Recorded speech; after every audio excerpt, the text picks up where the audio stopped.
사회 운동이나 혁신은 크리티컬 커넥션에서 나온다. 저는 두 가지 그 키워드가 같이 움직여야 된다고 생각을 하는데요. 그것은 탈물질화와 탈식민화입니다. 노예 이동의 루트와 왜 텔레그라프의 루트가 아직도 흡사한가?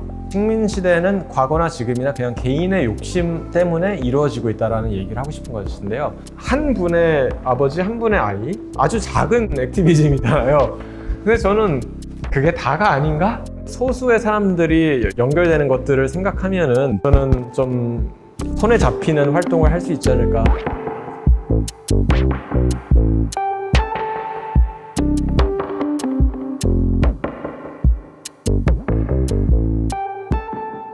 안녕하세요. 소개를 받은 최태현이고요. 이 작지만 중요한 연결점들이라는 제목으로 가지고 있고요. 그레이스 리 버크스라는 분인데 100세까지 사셨던 활동가이고 저자이고 디트로이트라는 도시에서 활동하신 그런 시민운동가세요. 그 글 중에 한 가지 그 말이 저는 딱 기억에 남았는데요. 이 사회운동이나 혁신은 크리티컬 커넥션에서 나온다. 이 양적인 게 중요하지 않다라는 이야기고, 저는 이거를 굉장히 믿고 있습니다. 왜냐하면 여러분들도 사회운동에 참여해 보신 적도 있고 관심 있게 팔로우 하신다면은 좀 답답한 시기가 있을 것 같아요. 아, 이게 정말 중요한 이슈인데 왜 이 작은 소수의 사람들만 관심을 갖지? 왜 난 내 친구들은 아무도 관심이 없지? 이런 생각 해보셨을 텐데, 친구들이 관심 없는 건 괜찮고요. 어떻게 보면 그 절대적인 다수가 필요한 것이 아닐 수도 있다는 얘기로 시작을 하고 싶습니다. 저는 현대미술 작가이고, 저는 시각예술을 기반으로 하고 있지만, 뭐 퍼포먼스나 뭐 미디어 아트도 하고 사회참여적 예술도 합니다. 저는 두 가지 그 키워드가 같이 움직여야 된다고 생각을 하는데요. 그것은 탈물질화와 탈식민화입니다. 그래서 그 두 가지가 분리되어 있지 않고 언제나 같이 움직이는 거라고 저는 생각을 하고 있고요. 저는 미술 작가라고 많이 알려져 있지만 실제로 제가 일을 하는 거는 작품 이외에도 전시 기획을 하거나 워크숍을 진행하거나 다른 작가님의 작품을 서포트하는 일도 많이 있고 교수를 하고 있습니다. 그래서 티칭이 저는 작업의 굉장히 중요한 부분이라고 생각을 하고, 그것이 그냥 밥벌이가 아니고 어떻게 보면 액티비즘과 예술이 만나는 지점이라고도 생각을 하고 있기 때문에 저는 교육을 굉장히 중요하게 생각합니다. 미디어를 다루는 작가로서 언제나 이 지점이 저는 고민이 되는 지점인데요. 이렇게 미디어 아트, 특히 뭐 VR, AR 막 어쩌고 저쩌고 새로운 기술이 나와서 이제 새로운 때려 박아서 멋진 걸 만들어야 돼 이렇게 하잖아요. 저는 그게 그 테크놀로지와 유토피아니즘의 중간에 있다고 생각을 하고, 그게 언제나 불편했습니다. 그리고 그것이 반짝반짝하지만 가리는 다른 것들이 있다고 생각을 하고, 그것은 바로 억압과 연결된 거라고 생각을 합니다. 그래서 저는 개인적으로 사회 비판적인 미디어 아트, 그리고 기술을 사용하지만 기술 기업이나 군사 산업에 대해서 비판적인 미디어 아트를 더 선호합니다. 제 활동을 아시는 분들도 계시는데, 저는 그런 포에릭 컴퓨팅이라는 개념으로 한동안 작업을 했었고요. 그때 작업을 간단히 설명드리면은, 저는 전자회로를 만들고 코딩을 하는 것이 시를 쓰는 것 같다는 생각을 많이 했었어요. 왜냐면은 저는 엔지니어링을 공부하긴 했지만 그 기술을 접근하는 방식이 효율성이라든지 대규모 스케일을 위한 것이 아니고 예술적 표현을 위한 것이라고 생각을 했습니다. School for Poetic Computation에서 했던 여러 프로젝트들이 있지만 아주 일부분만 보여드린다면은, 저는 제가 참여했던 거의 마지막 프로젝트 중에 하나인데요. 그 알렉산더 갤러웨이라는 미디어 이론가, 컴퓨터 게임 이론가와 코리 크레스키라는 안무가, 그리고 저희 학교에 같이 했던 커뮤니티와 함께 렉처 퍼포먼스를 했는데, 이게 컴퓨팅과 computability and uncomputability 이 사이에 대해서 얘기를 하는 거고, 그 uncomputability는 컴퓨터가 하는 활동에 저항하다, 반대하다 이런 식으로 이해를 할 수도 있어요. 근데 이런 좀 기술적인 거, 철학적인 거를 이야기할 때 저희는 컴퓨터 스크린을 사용하지 않고 사람 몸을 사용해서 서로에게 코딩을 하고 그 코딩을 디코딩하고 이런 퍼포먼스를 하면서 배웠는데, 제가 이때부터 굉장히 몸을 써야 되겠다, 그리고 우리 몸이 정말 소중하다라는 생각을 했었고, 그런 작업을 확장하게 되었습니다. 저는 탈물질적인 것에 대한 관심이 굉장히 많이 있습니다. 제가 했던 개인 작업으로서는 강일훈 작가와 협업을 했던 건데요. 그때는 전 세계 시간이 다 싱크가 되어 있잖아요. 그 시차가 있기도 하고, 근데 이것이 그 GPS를 통해서 시계가 싱크가 돼요. 모든 스마트폰 이런 것들이. 근데 이것이 미국 군사기관이 그 관리하는 프로토콜이에요. GPS는. 근데 그 얘기는 미국 군사기관에서 원한다면은 1초의 시간을 사라지게 할 수 있어요. 어떤 한 지역에서. 그렇게 되면 어떻게 되면 그 지역이 지도상에서 사라지는 거예요. 시간과 공간이 연결되어 있기 때문에. 어떻게 보면 이렇게 탑다운 구조의 시공간이라는 게 우리가 살고 있는 현대사회라고 하면은 과연 그것에 저항하는 다른 식의 시간 기계는 어떻게 될까라는 질문을 시작되었고, 이 사진에서 보이는 작업은 저 약간 폭탄 같아 보이는 상자를 참가자들이 자신이 생각하는 1분간 누르고 있는 거예요. 각자 1분의 개념은 다르겠죠. 눈을 감고 하고 있으니까. 그리고 이걸 딱 놓으면은 1분이 세팅이 돼요. 그리고 뭐 게임적인 메커니즘들이 있어서 뭐 15분 후에 미술관 어디 로비에서 만나요. 이런 식으로 돼요. 그 시간이 싱크가 되는 사람들끼리는 그 공간에서 만나게 되고 아닌 사람들은 지나치게 되는 거죠. 그래서 그 미술관 공공장소를 이런 다른 시간이 존재하는 그런 게임 스페이스로 사용했던 작업입니다. 그리고 크리스틴 선 킴 같은 경우는 그 지금 베를린 기반으로 하고 있는 사운드 아티스트이고, 이분은 농인이에요, 농인. 그래서 태어날 때부터 소리가 안 들리는 작가인데 사운드를 가지고 작업하는데요. 이 친구와 같이 2016년에 서울에서 했던 작업은 한국어, 그리고 영어, 그리고 한국 수화, 미국 수화, 이 4가지 언어가 공존하는 공간이었어요. 그래서 관객분들도 그렇게 다양했었고요. 그래서 우리가 생각했던 시간의 다양성에 대해서 그 렉처 퍼포먼스를 하고 관객도 함께 작품을 만드는 작업을 했었습니다. 이런 작업을 할 때 저희의 몸 그리고 저희의 시간 같이 하는 것들이 굉장히 중요하다고 생각이 드는데요. 이 작품을 이후에 영상과 오브젝트로 보여준 적도 있어요. 전시를 하고. 근데 저는 굉장히 아쉬웠어요. 언제나 이 현장에서의 에너지라든지 그 참여가 없이 어떻게 보면은 죽은 작업 같이 아니면 완벽하게 포장이 되어 있는 어떤 한순간이라는 생각이 들었었고, 그래서 과연 우리가 그런 사회 참여라든지 퍼포먼스적인 거를 어떤 식으로 남길 수 있을까? 어떻게 해야지 이것이 제가 없어도 크리스틴이 못 와도 가능할까라는 고민을 갖게 되었습니다. 그리고 같은 시기에 그런 접근성이나 포용성과 서스테이너빌리티에 대한 생각을 굉장히 많이 하게 되었고요. 홍콩에 있는 한 기관에서 굉장히 큰 전시를 기획하게 됐어요. 제가 아티스틱 디렉터로 참여를 한 건데 제가 홍콩에 못 갔어요. 그때 그 코로나 봉쇄 때문에. 그래서 관객 참여가 굉장히 중요한 전시를 하는데 작가가 못 가고, 그랬을 때 어떻게 해야 되나 고민을 하게 되었었고, 이때 작품 하나만 설명을 드리면 이 라라 다벤도르프라고 콜로라도 기반인 분인데, 이분은 그 스마트 텍스타일을 가지고 작업하시는 분이에요. 아이를 가지시고 두 아이를 가지시고 어머니로서 아이를 키우면서 그냥 몸이 너무 힘들잖아요. 근데 아이의 몸과 자기의 몸이 만나는 지점에 대해서, 그리고 그 땀이라든지 뭐 여러 가지 액체에 대해서 생각을 하면서 스마트 텍스타일을 사용해서 자신이 그러니까 이게 무게라든지 어떻게 습도가 변화를 주는 면들을 캡처를 한 거예요. 그리고 이것을 다시 풀어서 전시할 때는 그 패턴이 다시 보여지는 것이죠. 그래서 어떻게 보면 텍스타일과 신체 그리고 그 관계를 작품으로서 풀어낸 거여서 저는 굉장히 흥미롭다고 생각을 했습니다. 언제나 그 관객 참여적인 게 중요한데 제가 못 갔기 때문에 그 현지에 있는 에듀케이터들과 함께 저희가 쓴 대본을 가지고 재현하는 그런 워크숍들이 많이 있었고요. 이 부분이 굉장히 사람들의 호응이 좋았습니다.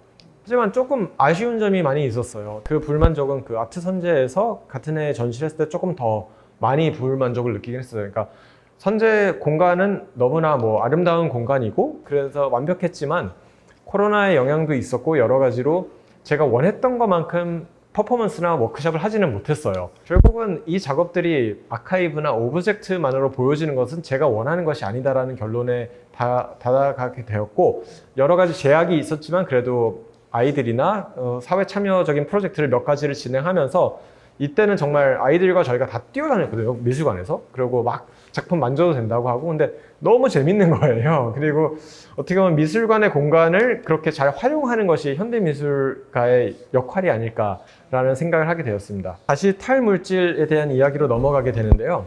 저는 같은 맥락에서 그 분산된 돌봄의 웹이라는 프로젝트를 몇 년간 진행을 하고 있었습니다. 그러니까 여기 계신 분 같은 경우는 웹의 아버지라고 본인들이 지칭하시기도 하고 뭐 사람들이 그러는데 실제로 지금 한 60, 70대가 된 주로 실리콘밸리 초창기에 있었던 백인 남성들이 웹을 썼습니다. 그러니까 지금 HTTP, www 이게 이 사람들이 정한 거예요. 뭐 이분들의 그런 기술적인 그런 어마어마한 능력을 중요하게 생각하기도 하지만 어떻게 보면 남성 중심주의, 백인 중심주의의 프로토콜이 아직까지도 재생되고 있다는 것을 자본주의와 기술의 만남에 변하지 않았다는 것을 알 수 있는데요. 저는 이런 분들과 함께 하기도 하고 실리콘밸리에서도 뭐 워크숍을 하면서 과연 다른 웹을 만들 수 있을까라는 생각을 했었고 그것은 또 코드가 아닌 몸을 쓰는 식으로 했습니다. 그래서 이 C를 사용해 가지고 거대한 네트워크를 만들어 보고 다른 웹 네트워크를 함께 만드는 워크숍들을 진행했었는데요. 이 C를 사용하게 된 거는 일단 로우테크를 사용하기 위한 것도 있지만 관객 참여를 생각해서도 있습니다. 그래서 뷰티니 미술관에서 했었을 때 같은 경우는 장애인 예술가 그리고 장애인 관객, 뭐 시각장애인, 청각장애인 모두 참여할 수 있는 그런 장치를 생각하다 보니까 이런 로우테크로 하게 되었었고 저는 제가 했던 작업들 중에 굉장히 흥미로운 그런 경험이었다고 생각해요. 그리고 이 작업을 절대로 혼자 할 수는 없기 때문에 거의 한 40명 정도가 함께 만드는 작업이라고 보시면 됩니다. 이러면서 이런 접근성과 포용을 어떻게 더 지속적으로 할 것인가에 대한 질문을 가지고 연구 과제로 해서 글을 쓰고 논문을 발표하기도 했었고요. 어떻게 보면은 이것이 그냥 접근성뿐만이 아니라 그 인프라스트럭처와 그런 공정성과 어떻게 연결되는지 그리고 이 뭐 크립토나 블록체인으로 굉장히 오해가 되기도 하는 웹 3.0이라고 하는 것들이 과연 어떻게 하면 더 접근성이 있어질지라는 그런 글을 많이 쓰기는 했습니다. 탈식민이라는 게 굉장히 힘들어요, 실제로. 왜냐면 우리도 식민주의의 혜택을 보고 사는 대한민국이라는 나라도 그렇고 어떻게 보면 글로벌 노스에 있는 모든 사람들은 식민주의의 간접적으로도 혜택을 보고 있는 사람들이기 때문에 어려운 일입니다. 저는 학생들에게 언제나 이 그림을 보여주는데요. 이거는 존 게스트라는 화가가 그린 American Progress라는 그림이고 1872년 그림인데 보시면 아시겠지만 이 되게 이상화된 백인 여성 반나체의 백인 여성 딱 보면은 자유의 여신상 생각나실 거예요. 이 아이디어가 백인 유럽인들이 미국이라는 땅을 식민화해서 개발하는 것이 신의 뜻이다 라는 게 메시지예요. 그거를 이상화해서 저 여성으로 나타낸 건데 저는 여기서 흥미로운 게 이따가 보여드릴 텐데 이분이 이렇게 감고 있는 게 뭘까요?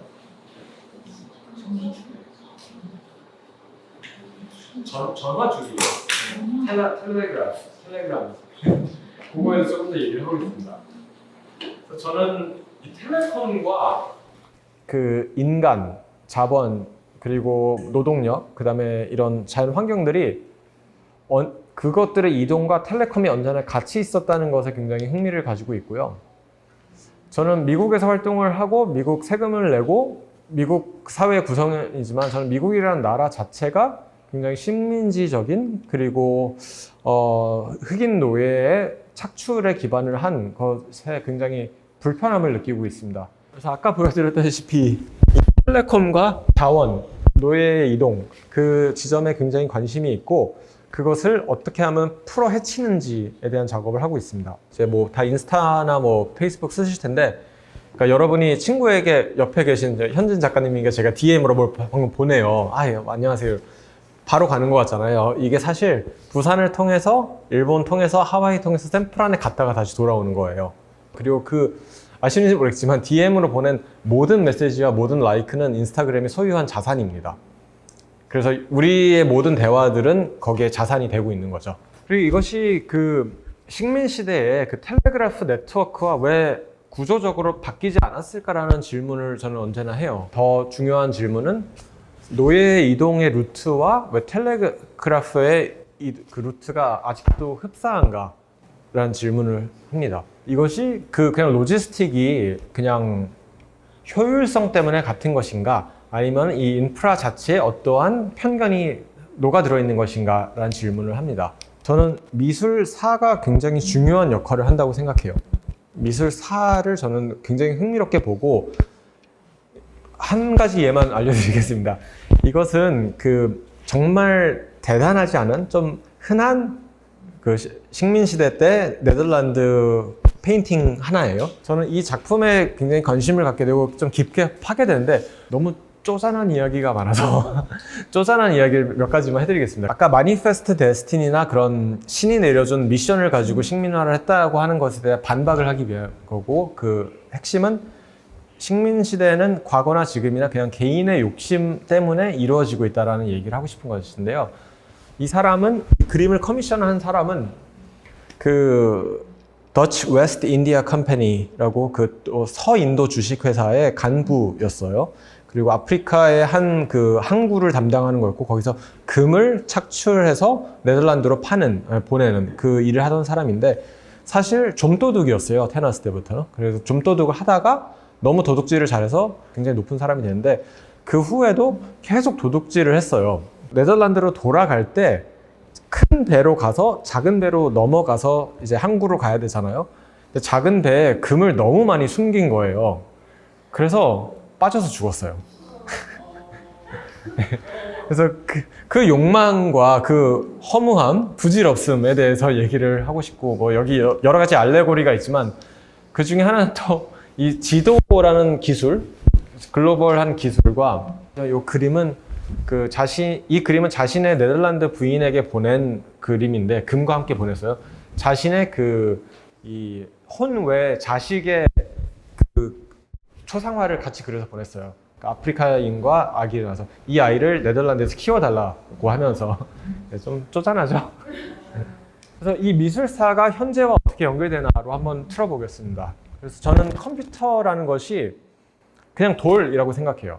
2차 전지라는 얘기를 많이 들어보셨을 거예요. 2차 전지의 핵심 부품이 코발트라는 원자료인데, 이것이 아프리카에 있는 콩고라는 나라에서 거의 80%가 나와요. 나머지 20%는 칠레인데 거의 80%가 콩고에서만 나오는 파란 원자재입니다.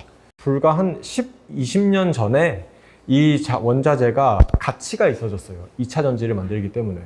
그래서 갑자기 금이 된 거예요, 이게. 네. 이 안타깝게도 이것을 파내는 기술이 거의 대부분의 사람들이 직접 손으로 아무런 보호 장비 없이 할 수밖에 없고, 뭐 여러 가지 그런 착취적인 환경들이 있는데, 이런 스마트 모빌리티나 뭐 AI 기업에서 추구하는 그런 녹색 미래가 사실은 이런 착취 구조에 아직 기반하고 있다는 점을 말씀드리고 싶고, 또 하나 이 식민주의라는 게 꼭 서구의 식민주의만은 아닌 게, 일단 콩고의 이 코발트 개발 지역의 거의 90%를 중국이 소유해요. 모든 코발트는 채출이 되어서 중국에 가서 2차 전지의 원자재로 만들어져서 다시 실리콘밸리로 수출이 돼서 테슬라가 되어서 다시 오는 겁니다. 그래서 이 네트워크가 어떻게 보면은 아시아의 아프리카 식민주의의 되게 핵심을 말해주고 있기도 한 것 같습니다. 그리고 굉장히 패스트 포워드를 해서 이게 폐기물이 되었을 때 어떻게 되느냐. 안타깝게도 대부분의 스마트 디바이스나 자동차들은 재활용이 안 되어요. 특히 2차 전지 같은 경우도 재활용이 거의 안 되어요. 그래서 그냥 땅에 버려주고 사람이 이걸 또 해체해야 돼요. 이것은 타일랜드에 있는, 태국에 있는 한 그런 전선을 해체하는 업체인데요. 이런 우리가 쓰는 모든 USB 케이블 같은 것들을 다 손으로 벗겨내서 구리를 빼야 돼요. 그래서 나머지는 다 태워요. 그래서 이게 굉장히 아직 수작업과 이런 반복적인 노동이 핵심적이다라는 거를 말씀드리고 싶었습니다.